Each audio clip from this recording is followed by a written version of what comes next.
ರೈತ ಬಾಂಧವರಲ್ಲಿ ಕರೋಂದ ಗಿಡವನ್ನು ತೋರಿಸ್ತಾ ಇದ್ದೀನಿ. ನೋಡ್ರಿ, ಇಲ್ಲಿ ಪಂಕಜ್ ಸರ್ ಅವರ ಹೊಲದಲ್ಲಿದೆ. ಪಂಕಜ್ ಗಂಟೆ ಸರ್ ಅವರ ಹೊಲದಲ್ಲಿ ಈ ಗಿಡದ ಹೆಸರು ಕರೋಂದ. ಇದು ಕರೋಂದ ಕಾಯಿಗಳು ಕಾಣ್ತಾ ಇರೋದು ನೋಡಿ. ಈ ಥರ ಎರಡು ಕಲರ್ ಇದೆ ನೋಡಿ, ಕಾಯಿ ಕಾಣ್ತಾ ಇರೋದು. ಮತ್ತು ಇದರ ಪಕ್ಕದಲ್ಲಿ ಅವರು ಮಾವಿನ ಗಿಡಗಳನ್ನು ಹಚ್ಚಿದ್ದಾರೆ. ಕಬ್ಬಿದೆ, ಇದು ಕೃಷಿ ಹೊಂಡ ಇದೆ ಕಾಣ್ತಾ ಇರೋದು ನೋಡಿ. ಕೃಷಿ ಹೊಂಡ ಆಮೇಲೆ ಅಲ್ಲೆಲ್ಲ ಮಾವಿನ ಗಿಡಗಳು ಹಚ್ಚಿದ್ದಾರೆ. ಅದರ ಪಕ್ಕದಲ್ಲಿ ಲಿಂಬೆ ಹಣ್ಣಿದೆ, ಆಮೇಲೆ ಹುಂಚಿನ ಗಿಡ ಇದೆ, ಆಮೇಲೆ ಸೀತಾಫಲ ಹಣ್ಣಿದೆ, ಕಾಶಿ ಬಾರೆಹಣ್ಣಿದೆ,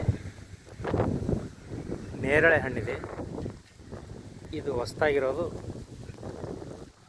ನಿಮಗೆ ತೋರಿಸ್ತಾ ಇರೋದು. ಇದು ಇಲ್ಲಿ ನಮ್ಮ ಭಾಗದಲ್ಲಿ ಇರೋದು ಇದು ಒಂದೇ ಕರೋಂದ ಅಂಥೇಳಿ.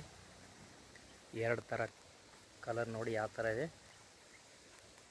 ಒಳಗಡೆ ಈ ಥರ ಇರುತ್ತೆ ಇದು.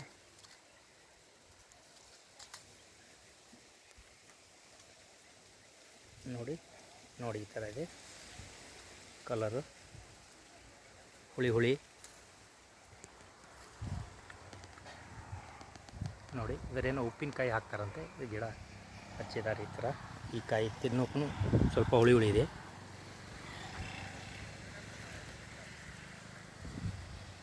ಎಲ್ಲ ರೈತ ಬಾಂಧವರಿಗೆ ಗುರುರಾಜ್ ಮಠಪತಿ ಯೂಟ್ಯೂಬ್ ಚಾನಲಿಂದ ನಾನು ತೋರಿಸ್ತಾ ಇದ್ದೀನಿ. ಶೇರ್ ಮಾಡಿರಿ, ಲೈಕ್ ಮಾಡಿರಿ, ಸಬ್ಸ್ಕ್ರೈಬ್ ಆಗಿರಿ. ಇದೇ ಥರದ ವಿಡಿಯೋಗಳೇನಪ್ಪ ಅಂತಂದ್ರೆ ತಮಗೆ ಬರ್ತಾ ಇರ್ತವೆ. ಕೃಷಿ ಹೊಂಡ,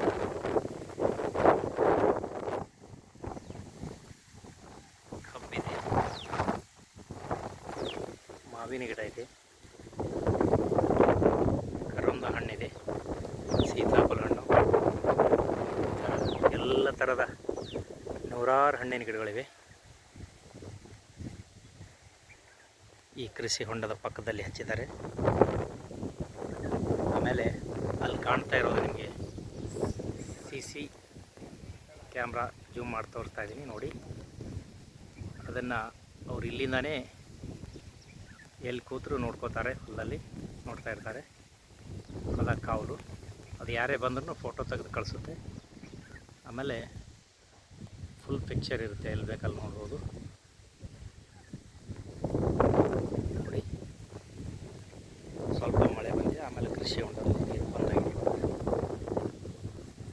ಎಲ್ಲ ರೈತರಿಗೆ ಇನ್ನೊಮ್ಮೆ ಗುರುರಾಜ್ ಮಠಪತಿ ಯೂಟ್ಯೂಬ್ ಚಾನಲ್ ಅವರ ವತಿಯಿಂದ ತುಂಬ ಧನ್ಯವಾದಗಳು. ಶೇರ್ ಮಾಡಿರಿ, ಲೈಕ್ ಮಾಡಿರಿ, ಸಬ್ಸ್ಕ್ರೈಬ್ ಮಾಡಿರಿ. ನಮಸ್ಕಾರ.